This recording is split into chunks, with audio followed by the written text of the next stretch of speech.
Sirius XM channel 127, Monday, August 31st. 64.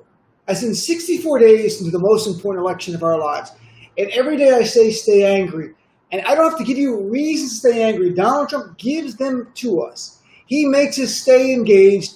And the key is that we stay strong. Donald Trump's going to try to wear us down. Remember, November 3rd is Judgment Day for this nation. It really is the calling of this generation. And generations before us had to fight Nazism. This generation is called to fight Trumpism.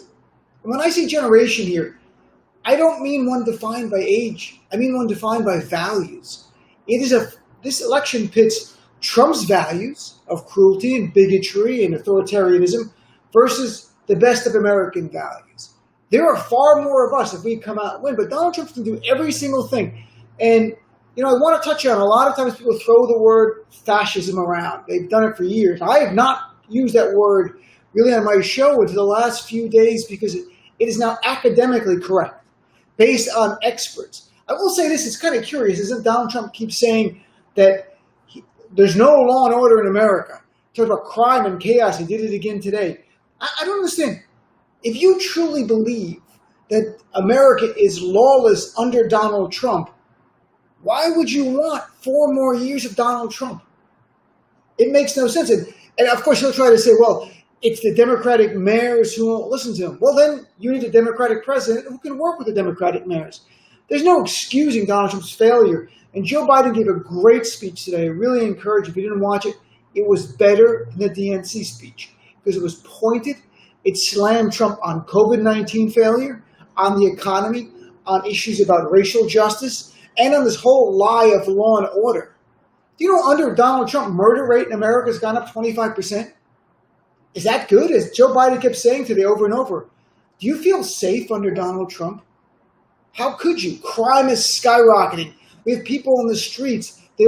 There's really a sense of no accountability for bad acts done by the police. Why would you want 4 more years of Donald Trump? That was the message of Joe Biden. But here's the real thing, and it came up over the weekend, Donald Trump retweeting wildly what was really the fascist playbook. He was talking about encouraging violence, certainly inciting violence, the idea of imprisoning political opponents, again bringing that up, attacking the media, again another checklist item for fascism, to even talking about this bizarre thing that he retweeted someone who's saying that according to the mainstream media, the riots and extreme violence are completely unorganized. However, it appears this is a coup attempt. So Donald Trump is now saying this, which is peaceful American protests, in accordance with the First Amendment, protected by the First Amendment, is a coup attempt. And if you believe that, then you might try to suspend habeas corpus, which arguably a president's allowed to in the Constitution. I don't think really you can, but at least on its face you can, and Bill Barr will try. But the reality is, what we're getting to is fascism. And I think it's important we talk about that not in these over-the-top, heated rhetoric terms, or as pundits will throw the term around, but really as experts talk about it, to give you a sense, we're in a new place in this country. Last week we had a self-avowed Trump supporter kill 2 people. Trump did not denounce that. In fact, Donald Trump and other Republicans, at least arguably, are inciting even more of that. Donald Trump calling people patriots who are in the streets who are actually committing acts of violence. And here's what fascism really is. And I think a couple of people, Madeleine Albright and Jason Stanley, I'll cite for you. Madeleine Albright, of course, former Secretary of State, wrote a great book called Fascism: A Warning. Here's the biggest thing to take away. Forget checklists and everything. Albright puts it this way. Fascism is not an ideology. It's simply a process for taking and holding power. And keep that in mind. Fascism is simply a way to take power, and in the case of Donald Trump, to hold power against democratic institutions, such as voting. Jason Stanley, a professor at Yale and the author of How Fascism Works, has a few singular characteristics. And this is the thing that's difficult about fascism. The definition is more like, here are the things what fascism is, as opposed to, here is what being a conservative is, or here's what being a progressive is. And that's what makes it hard. But when you hear this, you'll understand Donald Trump is a fascist. We know that that was his tendencies. Now he's applying that to America. Jason Stanley talks about fascism appeals to an imaginary and glorious past destroyed by the forces of liberalism, cosmopolitanism, globalism. He goes on to say that fascism is marked by an us versus them philosophy. And that's really true. And I think Madeleine Albright puts that even better. She says here, tell me if this sounds familiar. The important thing is that fascists aren't actually trying to solve problems. They're invested in exacerbating problems and deepening the division that results from them. She goes on to say they reject the free press. They denounce institutional structures within a society, such as Congress, judiciary. Sound familiar? Here's the part that is really alarming, and then we get to the most alarming part. So here is one step from the most alarming. She says, what you always see in a fascist regime is propaganda used to set people against each other without any potential solutions to the problems. Fascism is always, as she writes, in the end, about stirring people up and giving them someone to hate. That is Trump. That is Trumpism. When he ran in 2016, the people he wanted everyone to hate were immigrants, Muslims, and those are the key ones. 2020 he's pivoted.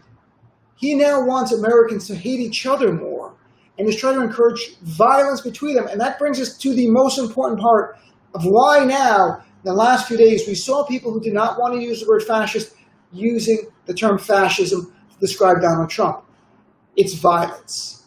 That is a key component. And in the past, Donald Trump has inferred violence. He has talked about it. But now his supporters are going out in the streets and doing it. In Portland, in Kenosha, Washington. We will see more, I can assure you, because they know Trump wants them to do this. How do I know this? Kellyanne Conway told us this. On Thursday, Kellyanne Conway was on Fox News, and Joe Biden called her out today on this very thing. She said the more chaos and anarchy and violence reigns, the better it is for the very clear choice on who's best on public safety and law and order. So to sum up, Kellyanne Conway went on Fox News, the audience where Trumpers watch, and told them the more violence, the better it is for Donald Trump. And if you really love Donald Trump, if Donald Trump is your world, if your life is sucked, like Cesar Sayoc, the MAGA bomber, whose lawyer put in the legal briefs arguing for leniency, that Cesar Sayoc's life was filled with darkness. But in that darkness, they found light. Light in Donald J. Trump. That's exactly what they wrote. If Donald J. Trump is your light, and you hear this, that violence helps Trump, that's what you're going to do. You don't need 30 million. You don't need 50 million. You need a few hundred to cause more and more violence across this country.